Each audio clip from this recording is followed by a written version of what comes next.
I don't have anything off the top today. So, Sean, do you want to kick us off? Sure, nothing. Well, could we start maybe broadly about where things stand in the Middle East, particularly with the ceasefire talks? That the idea of having talks on the 15th. Where does that stand? Are you confident that talks can take place? What is the U.S. trying to do to get to that goal? So look, this is something that we are working around the clock every day. You saw the statement that was put out trilaterally at the tail end of last week from President Biden, President Sisi, and the Emir of Qatar. So this is something that we think, for all the reasons I've talked about before, is just so vitally important to the region.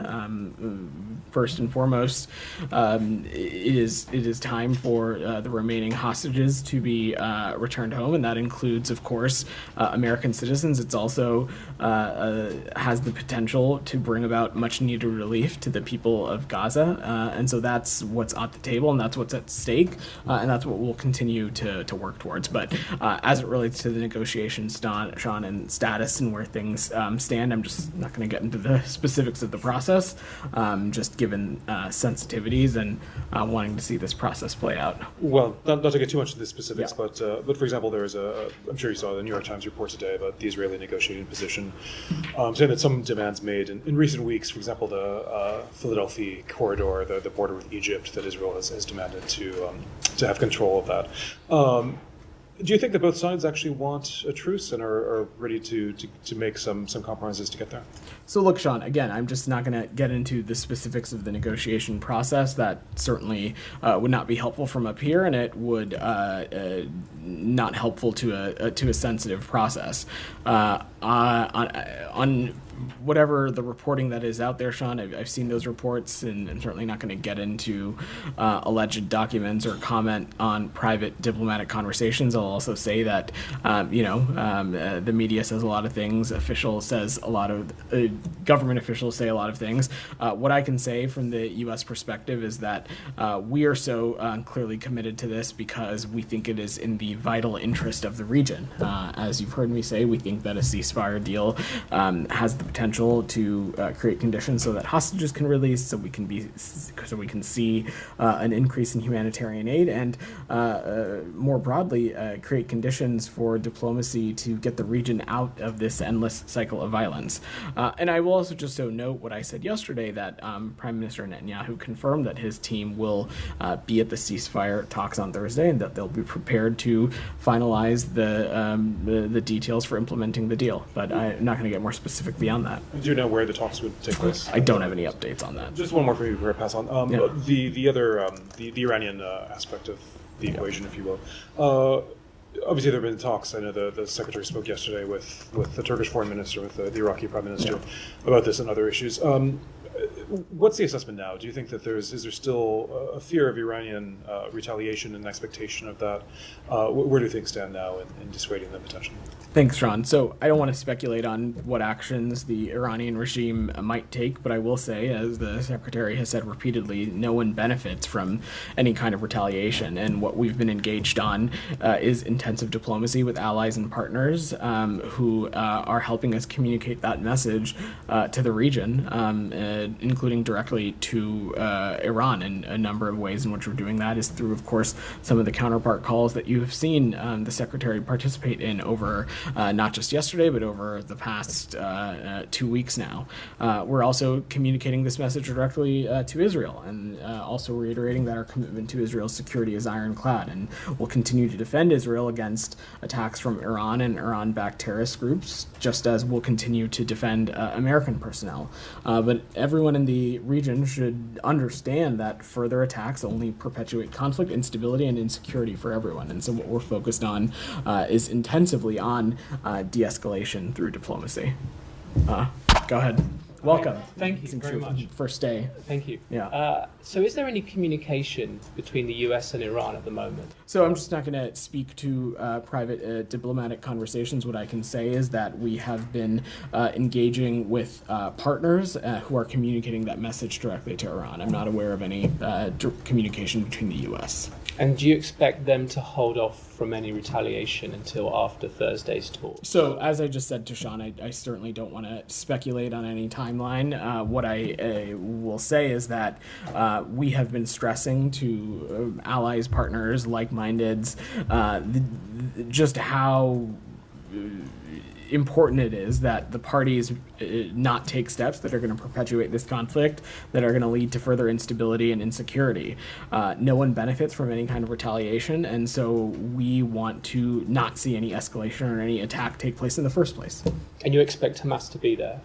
So we've seen the reports of what they have said as it relates to their participation. Our partners in Qatar have assured us that they will work to have Hamas represented. As I just said to Sean, it is far time for Hamas to release the remaining hostages, including the American citizens. But broadly, we fully expect these talks to move forward as they should. So regardless of whether they're there or not, the talks happen. So, as I said, Qatar has assured us that they will work to have Hamas represented there, and we fully expect these talks to move forward. Thank you. All right, Shannon. So I'll come to Qatar has assured that they will work to have Hamas there, but it's still not guaranteed that Hamas will participate. A lot of members of the group have been saying that's because of reluctance that they perceive from Israel to commit to a deal, to implement a deal.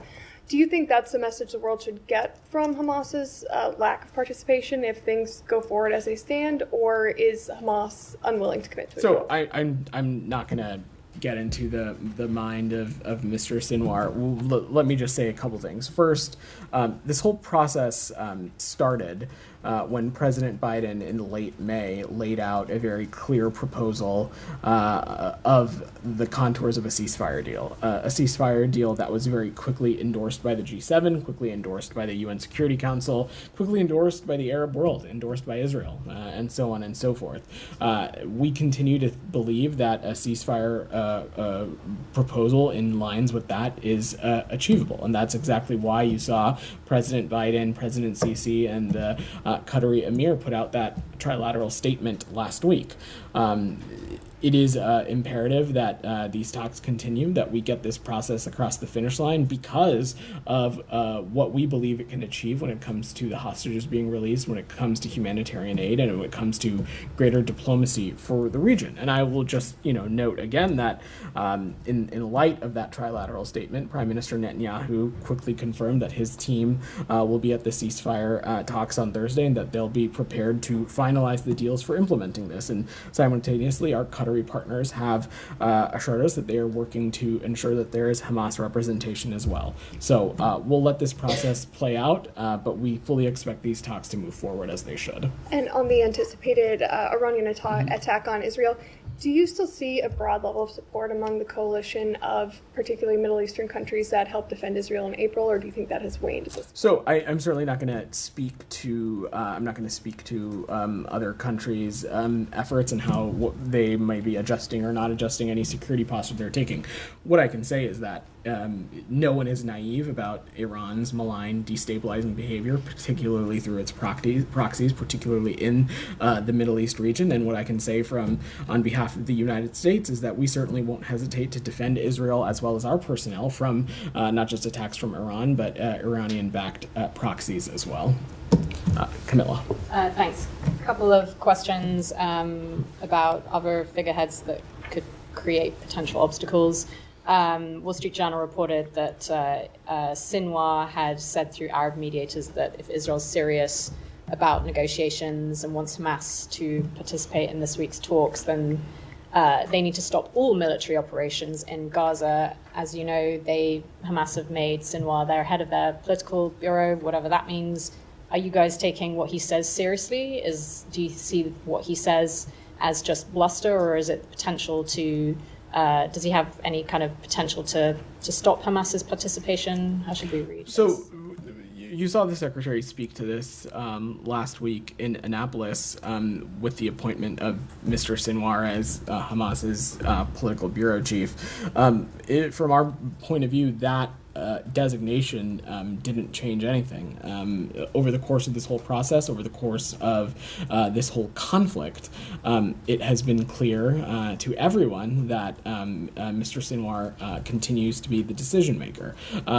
And when it comes to the future of the Palestinian people, when it comes to the ability to alleviate some of the suffering and to alleviate some of the dire situations that we're seeing in the Gaza Strip, ultimately that is also up to Mr. Sinwar. In response to the trilateral statement that was put out last week, the Israelis have confirmed that they will have a team present ready to continue and carry forward these talks. It is imperative that Hamas do the same, because it is far time for these hostages to be released and to bring relief to the people of Gaza. And we fully expect these talks to move forward. As I said just a moment ago, our Qatari partners are also working to ensure that there is Hamas representation, and I will let the process play out. Okay, thank you. And then on Israel, you guys have a lot at stake all the time in the region, particularly this week.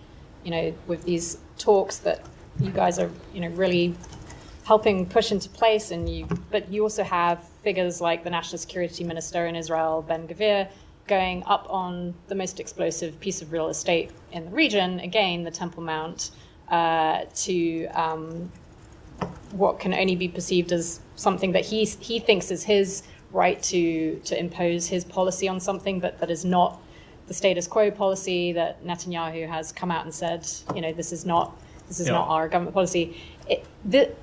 Netanyahu can only say so much, so can you guys. This is all rhetoric when you condemn actions like that, but these actions have real potential to escalate things in the region.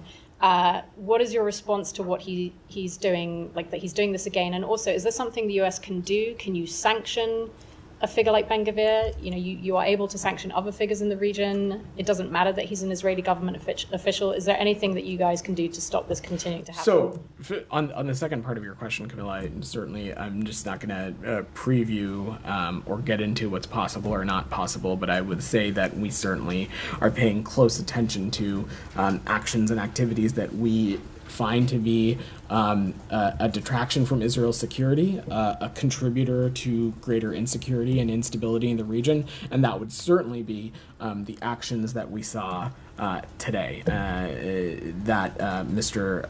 Ben-Gvir participated in. Even the Prime Minister's office itself made clear that the events of this morning are a deviation from what is Israeli policy and a deviation from the status quo. And let me just say clearly that the United States stands firmly for preservation of the historic status quo with respects to the holy sites of Jerusalem, and any unilateral action which this would be, that any unilateral action like this that jeopardizes such a status quo is unacceptable. And not only is it unacceptable, it detracts from what we think is a vital time as we are working to get this ceasefire deal across the finish line.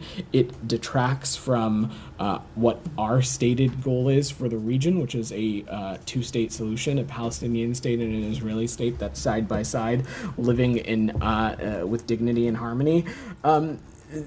We recognize how important the holy site is, so we urge all sides to respect the status quo, but certainly actions like this they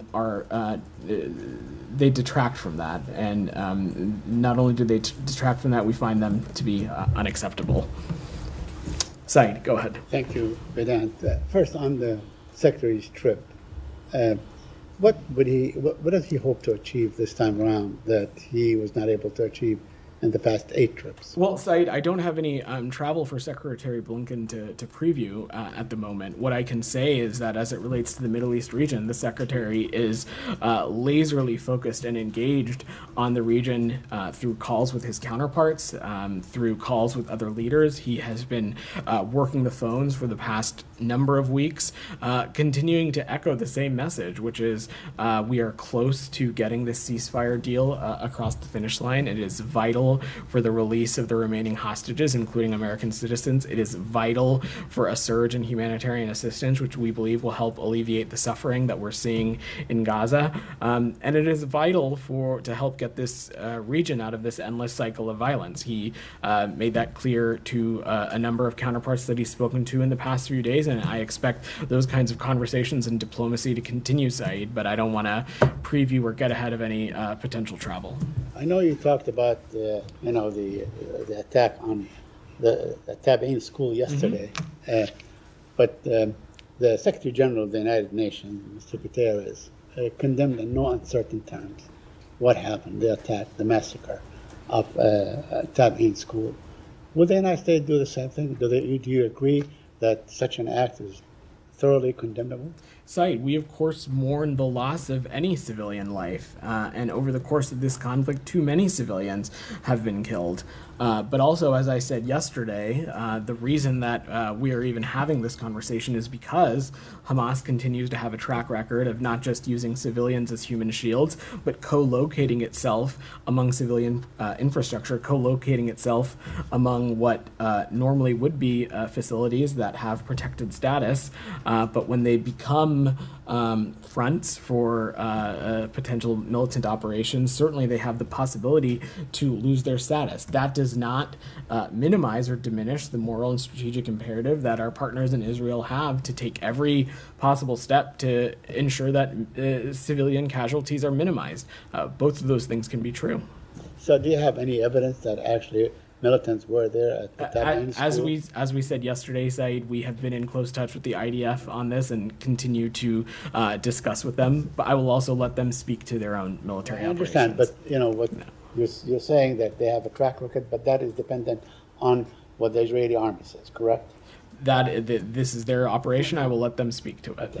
Now, a couple more questions on the New York Times is reporting that Israel is less flexible now on the negotiations. Seems that, and in fact, by statements by the Prime Minister himself and statements by the Defense Minister, Yoav Gallant, saying that the Israeli Prime Minister has really backtracked from the position on the proposal that you mentioned on May 31 by the President. So do you think that the Israelis have backed down, or at least the Prime Minister has backed down from what he's agreed to earlier? I'm just not going to categorize it, Said, and answering Sean's question or our new colleague's question. I said that I'm not going to get into the specifics of this ongoing negotiating process. I can tell you that the reason that the United States continues to lead on this and engage on this is because we believe it is vitally important to the region. And again, I will just note that when it comes to our partners in Israel, they've indicated that they will have a team present to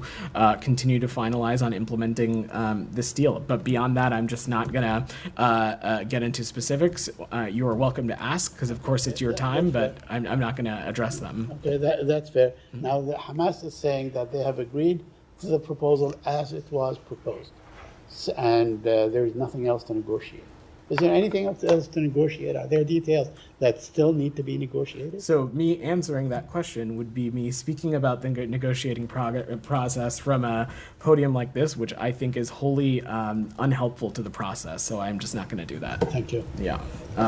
Alex, go ahead. Thank you. Very quickly on the region, and then I'll move to Ukraine. Sure. Mahmoud Abbas popped up in the Kremlin today. How closely are you following this trip, and what's your best guess about what's going on between the two, and how involved or not involved has Russia been in the latest situation in the Middle East? So, from my vantage point, I don't think Russia has really played a role, not in working to get the parties to get to this ceasefire stage, but also beyond that, working to be a source of humanitarian aid for the Palestinian people. As it relates to President Abbas's travel, I don't have anything to offer there. I would let the PA speak to his own engagements. Thank you. On Ukraine, we were told since last week, Vedant, that you were not entirely clear about Ukraine's objectives in its cross-border operation. Well, today, Ukrainian Foreign Ministry laid it out. They said that the aim is to neutralize threats coming from Russia on Ukrainian territory, not to gain land. Is it satisfying enough? So, Alex, it's not about anything being satisfactory or not. I think what we're talking about, and again, the only reason that you and I are even talking about this subject is that the only country at war in Ukraine is Russia. President Putin is the one who invaded Ukraine, and Ukraine is defending itself from that aggression. This has been Kremlin's war of aggression from the start against Ukraine, pure and simple. And I just want to reiterate what some others across the administration have said, which is that we we're not engaged in any aspect or planning or preparation for this operation. I will let the Ukrainian military speak to their own operations, but our role and what we are focused on is supporting Ukraine be able to defend itself, which we believe is common sense, especially when it comes to defending itself against attacks or operations that may be immediately across the border. And so we will remain focused on ensuring that our Ukrainian partners have what they need to do that. There are reports that Putin pulled out from Ukraine today, basically to focus on homeland. Are you in a position to verify this? I'm just not going to speak to specific operational updates, Alex. On this, President Zelensky called on the bird to react to the latest situation in Zaporozhye. We have seen the video how Russian occupiers are turning fire in the area. Do you have any reaction? So, I mean, Alex, I think you and I have been talking about this, for who knows how many months now. But as I said in 2022 and 2023, any kind of violent military kinetic activity so close to a nuclear power plant certainly not only is it dangerous, but it creates the potential for enhanced risk, and that's something we certainly don't want to see. Listen, I have one more in Iran, if I may. We have seen the mass. You got 4. I promise I'll come back final to you. one. Okay, please come back to me later. Okay, Nike, go ahead. Thank you.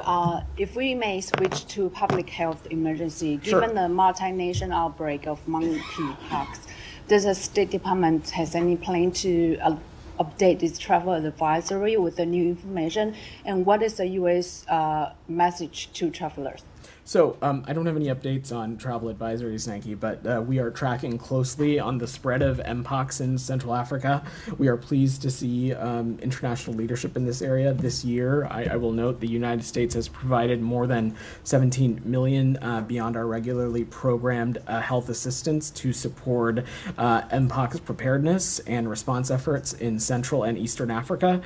We've been collaborating with partners to build capacities to combat infectious diseases, including Mpox, but also HIV, tuberculosis, malaria, and Ebola, and that line of effort has been continuing for more than 20 years. We are in close coordination with the governments of the DRC and other affected countries. We're also in close engagement with the WHO, the Africa CDC, and other entities.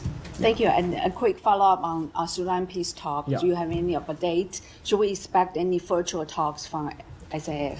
So in terms of format, Nike, I'm not in a place to speak to that. Unfortunately, though, the SAF yet have not agreed to participate in talks in Switzerland. We are disappointed that that is causing a delay of beginning talks with both parties participating, but these talks will continue. We expect them to move forward. In the Jeddah Declaration, both the SAF and the RSF committed to expanded discussion to achieve a permanent cessation of hostilities, and I know that is what Special Envoy Perriello, Special Envoy Hammer are hoping to see come out of this as well. Thank you. Go ahead. Thank you, Vedant. Yeah. I know you've been asked about the Iranian aspect in the negotiations. Today there were reports that the Iranian may send a delegation to the negotiations. They disputed that, but were they offered to be on the table of the negotiations? So I'm just not going to speak to the specifics of the negotiation process. It would so I will just leave it at that. I don't want to get into the details. And on Hezbollah and Israel, should a retaliation happen now? If I know you are trying very hard to avoid an escalation, but if there is a response from Hezbollah, do you have a sense that Hezbollah or Israel understand the red lines, at least to not go on a wide-scale war?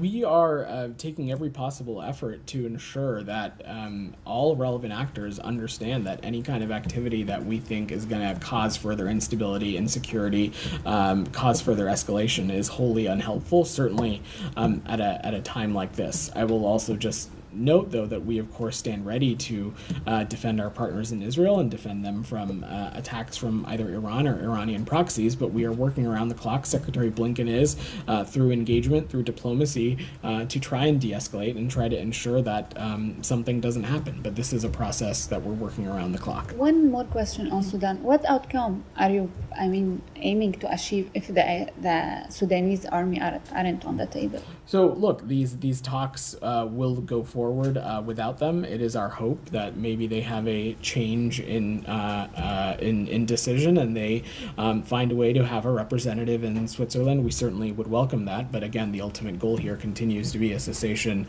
of hostilities nationwide. Thank you. DR, go ahead. Thank you, Vedan. Yeah. Going back to Secretary Blinken's phone call with the Iraqi Prime Minister. So was this call just to talk about concerns over the Iranian-backed groups in Iraq to attack the U.S. forces, or does the Secretary Blinken send any message to Iran through the Iraqi Prime Minister as they are enjoying a very good relations with Tehran? So the message was pretty clear in the readout. I don't have to get more. I don't have more specifics to offer than that. They spoke about a number of issues, including issues affecting the region, and a commitment that they both shared to doing whatever possible to send clear messages about de-escalation and not wanting to see any kind of conflict or violence spread or grow out of hand. And then last time when Secretary Blinken spoke with the Iraqi Prime Minister, they were discussing the protection of the U.S. forces in Iraq. But in less than 24 hours, the Iraqi militia groups attacked the U.S. forces in Iraq and injured 7 U.S. personnel in Al-Assad base. So do you trust the Iraqi government that they have the power to rein the militia groups to not attack the U.S. forces? Has the Secretary Blinken and the State Department shared this concern with the Iraqi government? So, look, first, let me just say broadly that, of course, we continue to believe that that the Iraqi government is a important partner in the region. But as we have said a number of times before, that they also have a role to play in helping hold, I should say, some of these malign proxy groups accountable. I will also just note that when it comes to the United States, we certainly won't hesitate to take appropriate action to hold those to account who may put our personnel in harm's way. Yeah, go ahead. Thank you. Yeah. I have a question on South Asia. But before that, I have one on the deadliest Israeli airstrike on Gaza. You talk about this in detail and express your concerns. But at the same time, it looks like you're also supporting the slaughter of innocents in the name of self-defense. New polls show that majority of Americans, especially the young Americans, disapprove Israeli actions in Gaza. How do you explain this to Americans? Because their taxpayers' money, U.S. government is providing bombs, small arms, and other forms of aid to Israel. So, and secondly, sir, how would you define the current policy of this administration, which is like keep expressing concerns and keep providing bombs? So first, I think I would just reject the overall premise of that question. I could not disagree with it more. Let me just be very clear. Any number above 0 of civilian lives lost is wholly unacceptable to us. It is deeply, deeply troubling and unfortunate that we find ourselves in a scenario where we have a belligerent like Hamas that continues to use civilians as human shields, that continues to utilize civilian infrastructure and what should be protected facilities as safe haven. But that does not minimize the strategic and moral imperative that Israel has to minimize those civilian casualties. And this is something that we take incredibly seriously. And when it comes to the use of our security articles, the State Department pays close attention and is reviewing very closely potential reports of alleged international human rights law and gross human rights violations through the various existing policies that we have at our disposal, which I've spent a lot of time up here talking about them, as Matt has.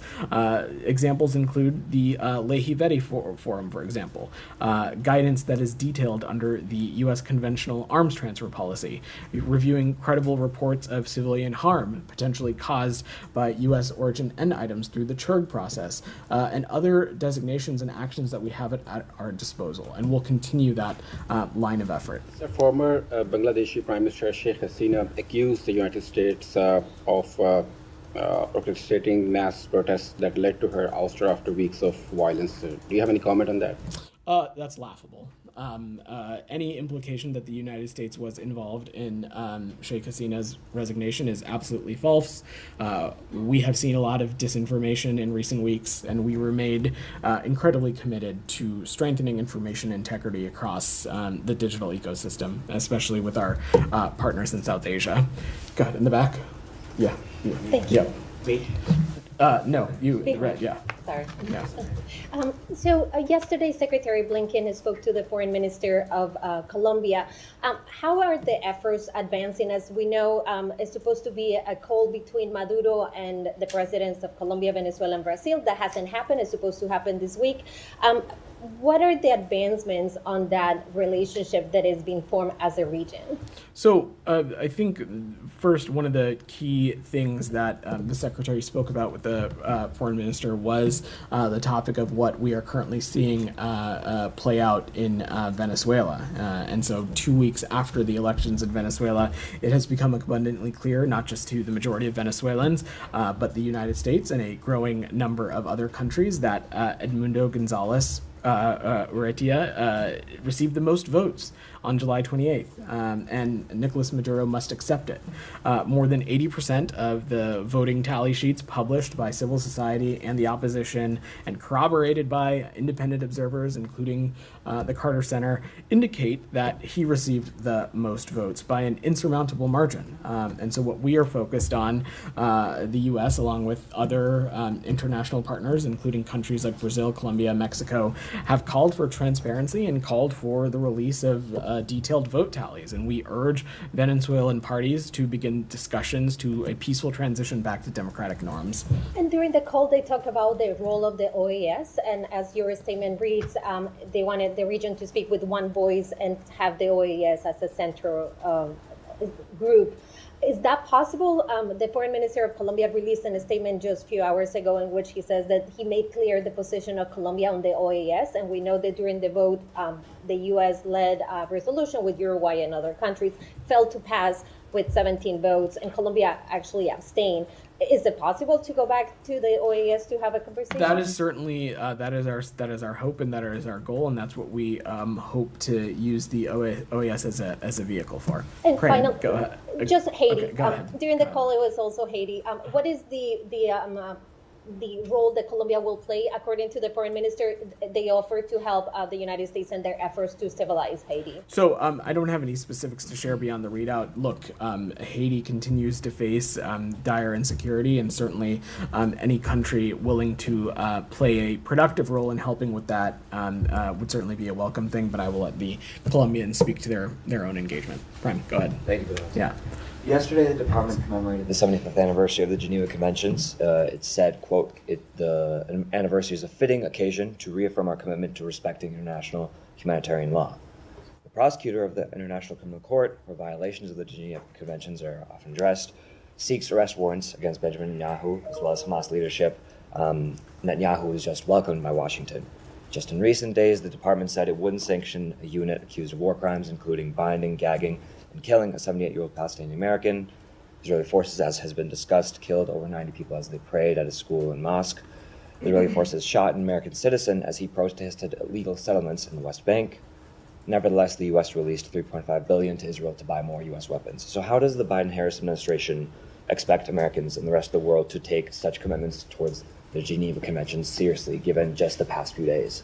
So we have been consistently clear that Israel has every moral and strategic imperative to minimize the impacts of on civilians. And when we have seen actions or incidents that we deem to be inconsistent with that, not only do we raise our concerns with the partner country as appropriate, but we factor it into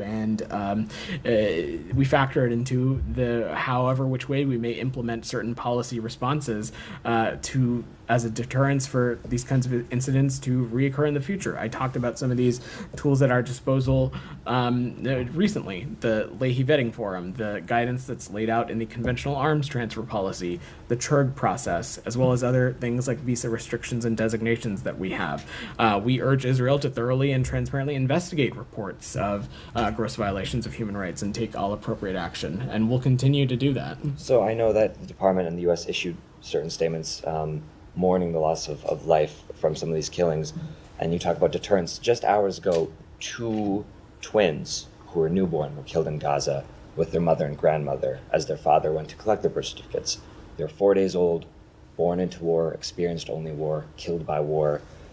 How is the EU responding to this instance, given, again, this comes a day after the U.S. celebrated? So I'm not going to speak to specific instances and incidents that happen. I will let the IDF speak to any operations they can take. I will say, just hearing this from your reporting, this is obviously incredibly heartbreaking. Again, Israel has every moral and strategic imperative to minimize civilian loss, but I don't have any of the other contours surrounding this operation, and I will let the IDF speak to that. Finally, just one. On a case that you do have contours for. It's now 197 days since Hindu was killed, her family members were killed, the medics that they were killed. What's the update on that? I don't have any updates for you. Go ahead. Thank you. I have a question related to Ukraine. There was a report on the Financial Times recently about a plan from Russia to strike Europe with nuclear missiles in case of an attack of NATO. So what is the position, or if you heard about this report from the Financial Times, and what would be, although, Europe and US support Ukraine, what is the position about it, and what would be the plan? I'm not fully familiar with this report, but let me just say that nuclear saber-rattling and rhetoric is something that we have seen the Russian Federation do time and time again, but we continue to believe that there is no reason for us to change our nuclear posture. If I can do a quick follow-up. The Ukraine militaries are about 40 miles inside the Russian territories. Is it still part of what President Biden believed that is good to be done, like use American weapons in Russia, or Ukraine is going too far right now? So there has been no change as it relates to our policy. As the president has said, we, of course, are supportive of efforts to disrupt operations that might be immediately across the border. But beyond that, there has been no change in policy, and I will let our Ukrainian partners speak to any operation of theirs. Go ahead. You. Yeah, thank you. Yeah. The U.S. ambassador to Mexico, Ken Salazar, has indicated that there's evidence, enough evidence, about how El Mayo Zambada was brought to the U.S. against his will. And the Mexican authorities are trying to question the U.S. authorities about the conditions of this arrest of El Mayo Zambada. They don't seem to have any answer, or not the answers they're expecting. Are you cooperating with the Mexican authorities to respond to those questions about the Mayo Zambada arrest? So first, let me just say that I will defer to the Department of Justice and let them speak to the situation in more context and more detail. But we continue to have deep cooperation with the government of Mexico under the Bicentennial Security Framework, working together to dismantle criminal networks. And I can confirm that there was no law enforcement operation conducted in Mexico. Can I follow up? I have to wrap soon, so I want to get to a couple more people. Go ahead. Thank you, Vedant. A few questions, if I can. First of all, the Iranian mission at the UN said last week that they do have direct line of communication and are talking to the Americans. Are they wrong? I'm just not going to, I will let them offer any clarification to what they're saying. So there is they should offer a clarification. I just don't have any comment to offer. What I can say is that we don't have any direct communication with the Iranian regime. The messages that we are sending is through other countries and allies partners, and we are continuing to stress the importance of de-escalation and not partaking in any activity that would be construed as destabilizing or causing greater insecurity. Thank you. And following on from that, it appears that certainly the reporting is suggesting that the Iranians are now suggesting that any retaliation will be dependent on the success or otherwise of the talks this week, the ceasefire talks. How does that change the framing of Thursday from your perspective? It doesn't, and I think I've answered this question a couple of times already. So I'm happy for people to tune in, but when you are asking the same questions as your colleagues ask, you're kind of wasting their time. Okay, so I'm going to stop. Can I just ask one more about the? Thank you, everybody. I have a hard out today.